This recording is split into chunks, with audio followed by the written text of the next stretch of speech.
Welcome back to Low-Level Programming Crashcasts. I'm Sheila, and as always, I'm joined by my co-host, Victor. Before we dive in, we'd love to hear from you.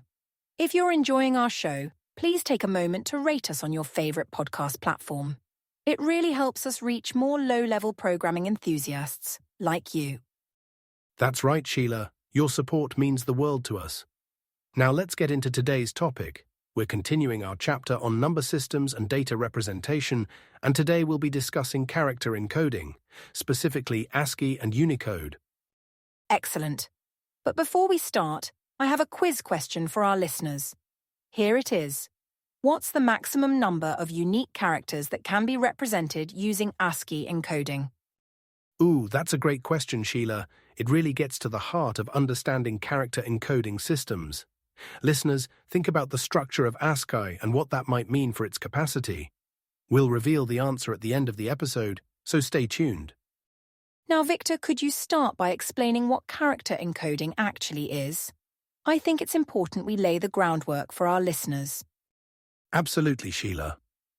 Character encoding is essentially a system that assigns numeric values to characters, allowing computers to store and transmit text.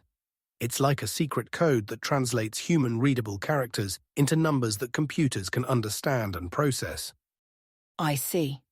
So it's kind of like assigning a unique number to each letter, number, and symbol we use, right? But how did this all start? That's a great question. The history of character encoding in computing goes back to ASCII, which stands for American Standard Code for Information Interchange. It was first published in 1963. ASCII uses 7 bits to represent each character, which means it can represent 128 different characters. Only 128 characters? That doesn't seem like a lot. How did they decide which characters to include? Well, ASCII was primarily designed for the English language. It includes uppercase and lowercase letters, numbers, basic punctuation marks, and some control characters. This was sufficient for basic English text, but as you've noted, it has significant limitations. I can see how that would be a problem for languages other than English. How did we move beyond ASCII? That's where Unicode comes in.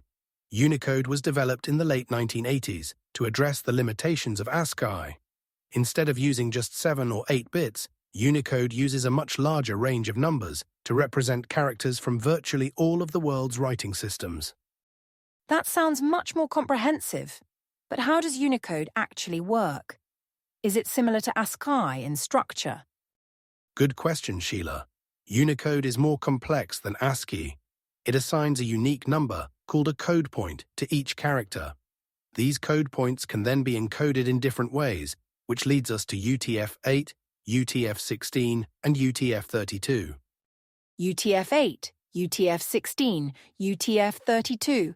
That sounds complicated. Can you break that down for us?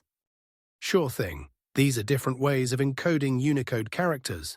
UTF-8 is the most common on the web. It's backward compatible with ASCII and uses a variable number of bytes per character. UTF-16 uses either 2 or 4 bytes per character, and UTF-32 always uses 4 bytes per character. I see.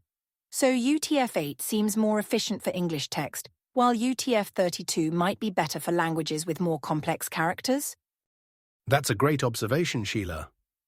UTF-8 is indeed more space-efficient for texts that are primarily in English or other languages that use the Latin alphabet. It's also why it's so popular on the web. UTF-32, while simpler in some ways because each character always uses the same amount of space, is less efficient for most use cases. This is fascinating, Victor. But I'm curious, what are some real-world implications of character encoding? Can you give us an example of where this might matter in everyday programming? Absolutely. One common issue is when a program or website doesn't properly handle non-ASCII characters. Have you ever seen weird symbols or boxes instead of letters when viewing text in a foreign language online? That's often due to character encoding issues. Oh, I've definitely seen that before. So how can programmers avoid these kinds of problems? Great question. One of the most important things is to always be explicit about the character encoding you're using. When working with strings, make sure you know what encoding they're in and be consistent. Also, it's generally a good practice to use UTF-8 for new projects, as it can handle pretty much any character while still being efficient. That makes sense. It seems like character encoding is one of those things that's easy to overlook until something goes wrong. Are there any other common pitfalls programmers should be aware of? Definitely. One issue is assuming that one character always equals 1 byte. In UTF-8, for example, a single character can take up to 4 bytes.